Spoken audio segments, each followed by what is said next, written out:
You do not need to be the damn wolf of Wall Street to land a high-ticket sales job. From my time managing multiple million-dollar per month sales teams for people like Blair Richards and Devin Jatho, plus hiring hundreds of closers, I have seen 10-year sales veterans with damn near every accolade you could think of jump on an interview and not land the role. And I've also seen people with zero sales experience get on an interview and land it on the spot. And I've been on the other side too. Working for Alex Ramosi and Iman Gadzhi, I had to go through their interview process. And what I've learned from both sides is that being good at sales and being good at interviewing for a sales role, it is two completely different skills. So I'm about to break down the 7 things that sales managers are actually looking for, ranked from least important to most important. And what we're starting with is your sales experience. It lands you the interview, not the job. All right, so I wanted to get this out the way early. Most people, they get it completely backwards, right? I mean, your past sales experience, I will say, it does matter. Your past accomplishments that you've done at past sales offers, your cash collected, your close rate, but it's what gets your foot in the door. It's not what actually lands you the role. And my first taste of this was 3 years ago. When I left Iman's team, I took a little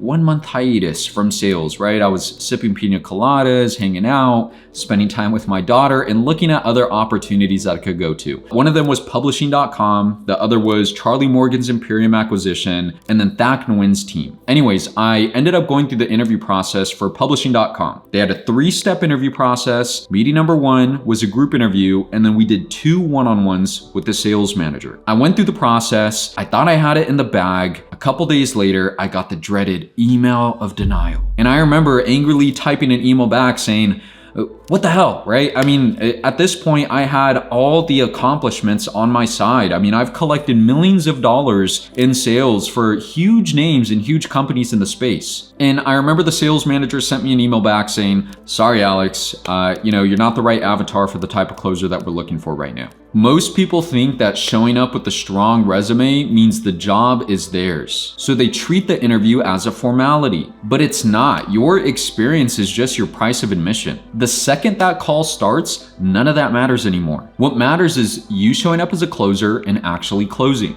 And on top of that, any good sales manager at a good sales team, they know that they could teach you how to sell. They have the frameworks in the scripts that's already working for the team. They also know that they could teach you how to be an industry expert in their niche and teach you their product inside and out. But what they can't teach you is everything else I'm about to share on this list. So treat your resume as the thing that opens up the door, because what actually gets you the offer is this next thing. The second thing that sales managers look for is if you've actually done their homework on their product and if you believe in the product that they're selling. Again, this is so important because, any good sales manager at a good sales team knows that they could teach you how to sell, but they can't teach you to believe in the product that they're selling. And newsflash, if you didn't know this, conviction is what closes deals in the first place. So sales managers could tell immediately if, they have someone on an interview that didn't do their homework. And nothing gives it away faster than jumping on a call and saying like, hey, by the way, could you re-explain the offer really quick and just break down like how this works? That one sentence will tank a candidate every single time. The ones who stand out are people who have come in and have clearly done their research. You want to know the company's mission and be able to speak to it naturally. You also want to have a clear understanding of the product and who they actually help. And by the way, if you can, do your homework on the founder of the company and why the company exists in the first place. Another thing that will help you a ton is understanding the company's mantra or mission statement. I remember when I went into Gym Launch, I recited the company's mission statement like if I,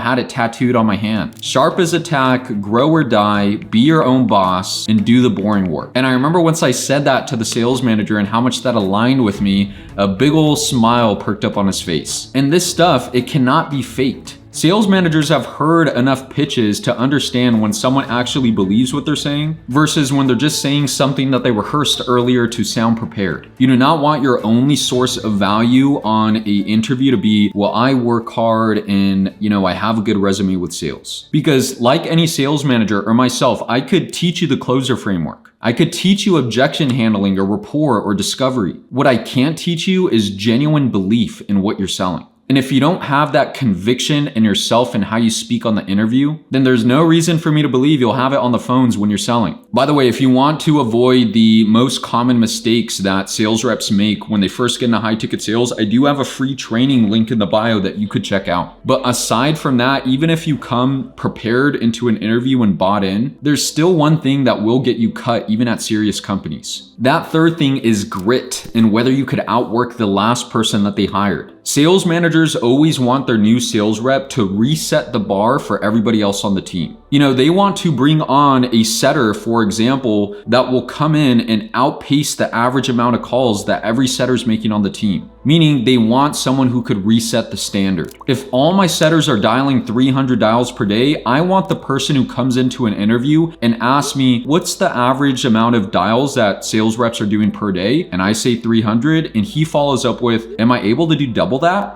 I would understand as a sales manager that if I bring you in, it's gonna reset the bar for everybody else as well. On an interview, the way that you present that you'll outwork everybody or that you have grit is through how you talk about any past sales roles or past companies that you've worked for, whether it's sales or a different industry in the space. Don't just say that you worked hard, talk about what you actually did. Get them to buy into a story, whether that's volume, consistency, or extra calls that you did after hours. I could teach scripts and frameworks. I can't teach somebody how to work harder than everybody else. And if you want the true hack to present to a sales manager that you're ready to outwork everybody, don't give statements, ask questions. So instead of saying, hey, I'm a hard worker and will do well on your team, you ask a question like, hey, is it okay if I double the amount of dials that other setters are currently doing on the team? Or something like, hey, by the way, Mr. Sales Manager, is it okay for me to work weekends? I mean, if you do it correctly, you'll be surprised how quick a sales manager goes from, I like this candidate, to how quick could you start? Now, the fourth thing is your charisma, your presence, and intangibles that you cannot fake. Whenever I have any sales reps that are prepping to do an interview, the one thing I always tell them is don't be a low quality dog shit salesperson.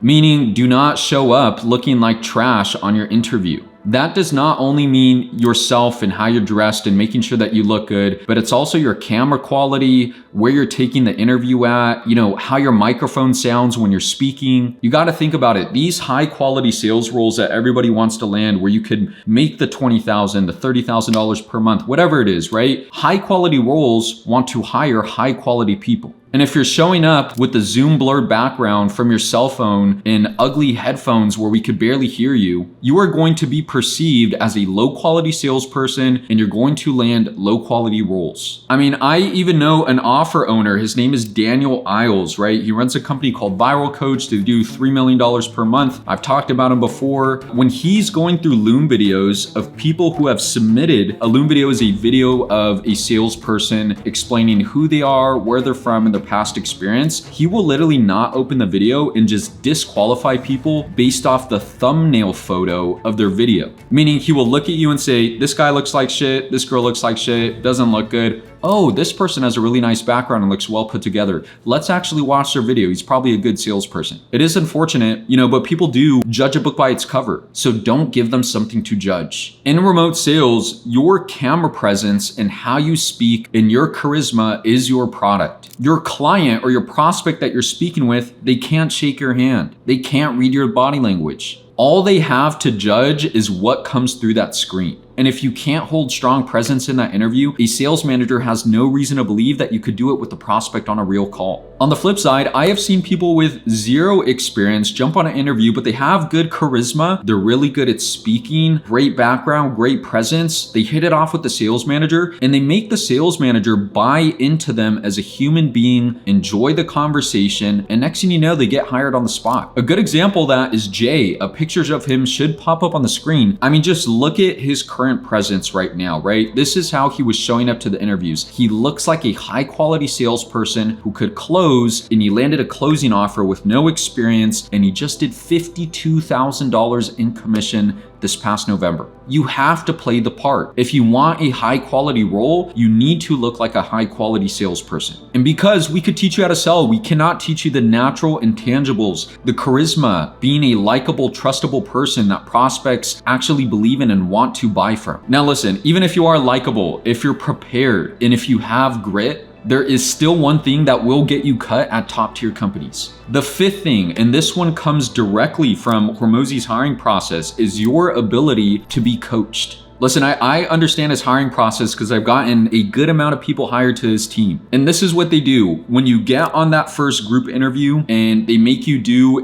a mock call, so they make you do a role play, they literally hand you a script live on the spot and say, read the script out to me. What they expect is for you to deliver it, and then they're gonna give you a piece of feedback afterwards and say, cool, Alex, do it again. And what they're trying to see is how quick you are to adjusting with the feedback they give you and how receptive you are with being coached. And they literally watch your reaction, right? Did you get defensive? Did you nod and say you understand, but just did the same thing again? Or did you actually listen, make the adjustment, and then improve live on the spot in real time? And that's it. That's the entire test, right? Sales managers are not looking for people who have it all figured out. What they're trying to do is build a team with the system. And they want people who trust the process without ego.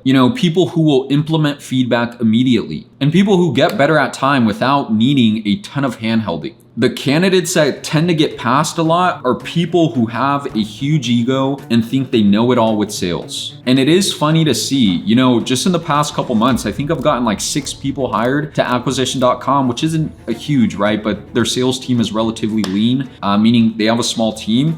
And out of those 6 people, most of them tend to be young with almost zero experience. And the reason being is like, hey, most times they're not coming in with bad habits, right? It's almost like dealing with a soft piece of Play-Doh. We can mold them how we want to. As long as they're hungry, they're prepared, they have grit, good presence, and they're coachable, we could teach them how to sell. So walk in with a mindset of a student. You don't need to be a veteran trying to prove yourself. And truthfully, I think that was probably my mistake with publishing.com. But to jump to the next thing, the 6th thing is consistency. And I do want to be specific here because this isn't about your best month in sales. Sales managers are not looking for the sales rep that's had one big month and then all of a sudden fell off and started making mediocre money. Think about it from their side. They have marketing spend, ad budgets, team headcount, and all of it ties to their revenue projection. If they hire someone that collected $250K one month and then, next month they dropped all the way down to $60,000 in cash collected, they can't really plan around that. And for an average sales role where a company is running ads for a high ticket offer, each call that's on your calendar typically costs them $200 to $500 in ad spend just to get that call on your calendar. Let's look at the low end, right? Let's look at $300 per call. If they get 8 calls on your calendar in a day,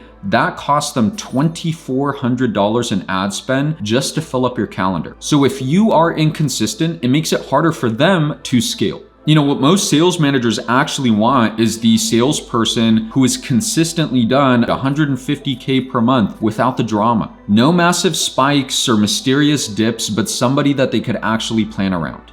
Consistency, it's a signal, right? It tells a sales manager that you have a repeatable process, not that you just had a lucky month with sales. And it also tells them that you could perform when you're in a slump or when leads are a little bit dry. So when you talk about your track record, don't just lead with your best month in sales, right? Instead, talk about your average month. Show some consistency or how you were able to be consistent even when the conditions weren't optimal. As in saying something like, hey, I was able to stay consistent at 100K per month, even, back in December and November when the leads started to dry up for me and I had to start doing outbound for myself to book my own appointments and close more deals because my calendar wasn't filling up. That's something where if you hear that as a sales manager, it's like, wow, okay, that's kind of perfect. That's what I'm looking for. Someone who's consistent and willing to go above and beyond. And showing consistency, it connects directly to this last thing on the list. And this is the one that almost no candidate gets right. And this will immediately tell a sales manager everything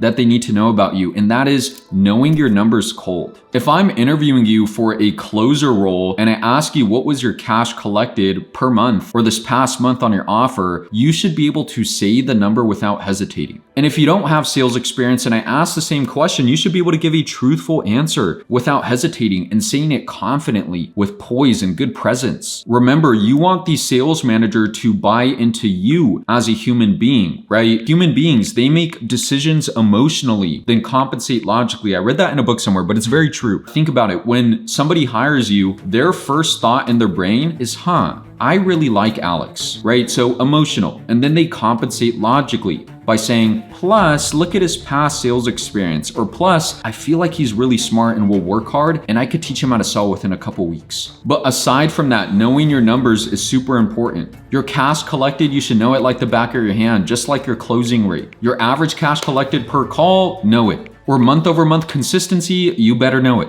Good closers take their numbers seriously. They track them obsessively because they actually care about performing at a high level. You know, in other words, their sales metrics are their source of pride. It's their trophy. It's their accolades. So if I were to ask somebody, what's your close rate? And they say, I'm not really sure. I'd have to check. Or if you're stumbling all over yourself and get really nervous with the question, 99% of the time, it means their numbers were not that good and they know it. And sales managers know this. The sales reps that have crushed it always know their metrics by heart. And the rep that struggled will always say, I can't remember. So before every interview, know your numbers cold, because the moment you hesitate, you instill doubt in the sales manager and the interview's basically over. Just like, hey, if you're about to close a prospect on a sales call and they ask you a really important question at the end of the call before the close and you're not able to answer it and you start stumbling all over the place, you're going to instill doubt in the prospect and they are not going to buy from you. You are the product. Be an industry expert in your product when you're closing, but if you're not closing and you're interviewing, be an industry expert in yourself. And one last bonus thing, this is relevant if you've done everything right because you'll probably get there. And that is the dreaded sales mock call, okay? Any good sales role these days, they are going to ask you to mock call as part of their interview process. Meaning, if I was interviewing you today, meeting number one would be me asking simple questions. Hey, how are you? Where are you from? Why do you want to work from us? What's your past sales experience?